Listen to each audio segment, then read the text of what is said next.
বই পড়তে ভালো লাগে? পড়ো? অবশ্যই। লিখতে ভালোবাসো? ভীষণ। লেখো? না। কেন? কি লিখব? কাকে নিয়ে লিখব? পাহাড়কে নিয়ে?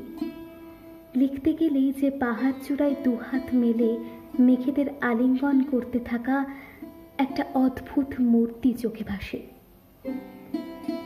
সমুদ্র নিয়েও তো লেখা চাই।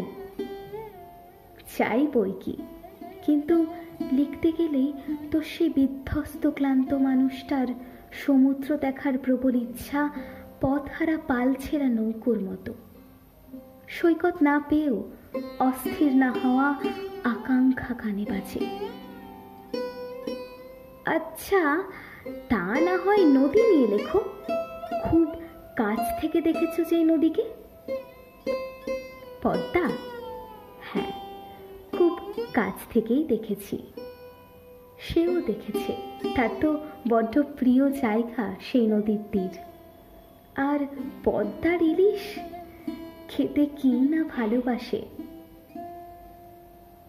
আচ্ছা, সকালের সূর্য উদয়, বিকেলের রোদ্দুর বা কালো মেঘে ঢাকা দুপুর, কিংবা বজ্র বিদ্যুৎ সহ বৃষ্টি ভেজা রাত নিয়ে লেখা যায় না? সূর্য উদয় তো সে খুব একটা দেখেনি, আর মেঘেদের গর্জন তো তার কাছে সব কাজ ফেলে চুপ করে ঘরের কোণ দখল করার মস্ত বাহানা ছিল। কেননা মেঘের গর্জনের সঙ্গে তার সম্পর্ক ভয়ের।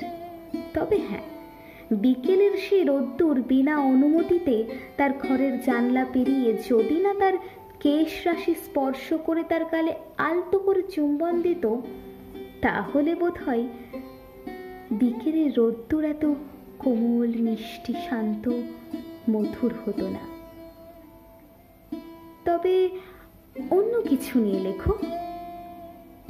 চেষ্টা তো করি, তবে যেই না হাতে কলম নিই, বোধ করি আজও আমার কলম শুধু তোমাতেই আবদ্ধ।